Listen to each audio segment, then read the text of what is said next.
Assalamualaikum warahmatullahi wabarakatuh. Perkenalkan, nama saya Syifa Siti Aulianwar dengan NIM 25091060004. Pada video kali ini saya akan menjelaskan representasi binary search tree, pre-order, agency list, dan matriks graph tak berarah berbobot sebagai syarat untuk memenuhi nilai ujian akhir semester pada mata kuliah struktur data. Baik, langsung saja kita masuk ke bab 1 binary search tree. Saya akan menjelaskan di bagian pre-order. Nah, jadi di sini kita membuat binary search tree atau BST dengan 11 node.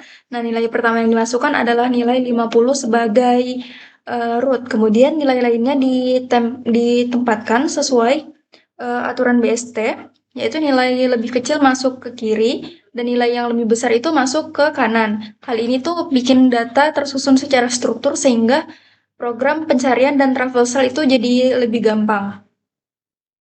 Nah, untuk bagian yang saya tampilkan pada presentasi ini adalah traversal pre-order.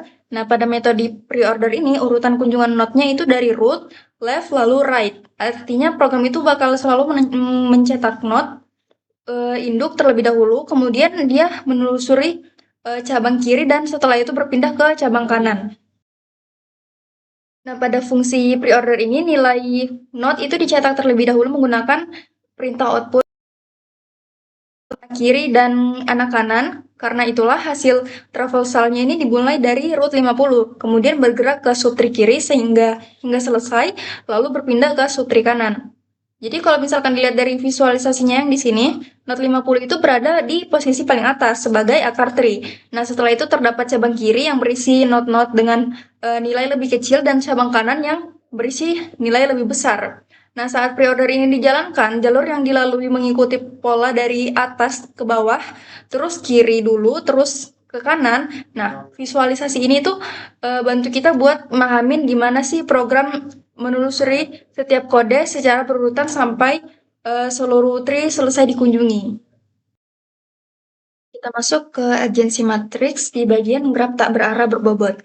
Nah, pada bab 2 ini saya membuat graf tak berarah berbobot menggunakan representasi agency matrix. Graf ini tuh terdiri dari 6 simpul. Ya. Ini ada 6 simpul. Terus yang diberi nomor 0 sampai 5. Karena graf bersifatnya nggak berarah, maka hubungan antar simpul itu berlaku dua arah. Jika simpul A terhubung ke simpul B, maka simpul B juga otomatis terhubung ke simpul A. Jadi dengan bobot yang sama. Terus programnya ini menggunakan matriks berukuran 6 kali 6 untuk menyimpan hubungan antara simpul.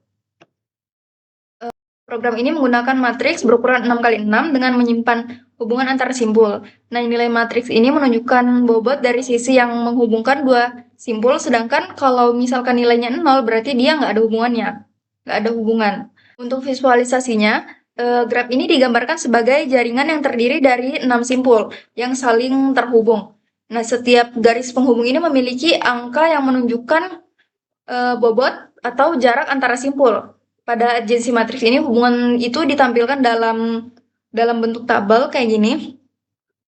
Terus barisnya ini menunjukkan simpul asal dan kolom menunjukkan simpul tujuan. Jika terdapat bobot pada perpotongan baris dan kolom, berarti kedua simpul tersebut itu terhubung. Nah, visualisasi ini itu buat kita tuh bisa ngelihat seluruh hubungan graf dalam satu tampilan tabel yang terstruktur.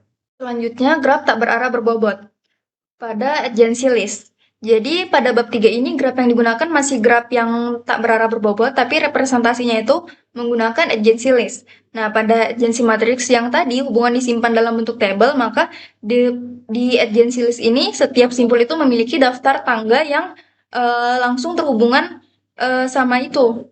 Nah, program ini menggunakan struktur data vektor yang berisi pasangan data berupa simpul tujuan dan bobot. Dengan cara ini, setiap simpul itu hanya menyimpan informasi yang benar-benar dibutuhkan sehingga program memori itu jadi lebih efisien, terutama kalau misalkan jumlah sisinya itu nggak terlalu banyak.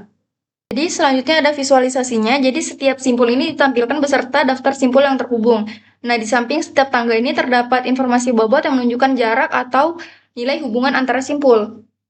Nah, jadi dia tuh beda sama agency matrix yang berbentuk berbentuk tabel. Agency list ini dia lebih menyerupai daftar hubungan karena hanya bisa menampilkan sisi yang benar-benar ada dan visualisasinya ini kelihatan lebih sederhana dan lebih gampang dibaca ketika graf ini punya banyak simpul tetapi jumlah hubungannya sedikit. Sekian penjelasan dari saya. Terima kasih. Wassalamualaikum warahmatullahi wabarakatuh.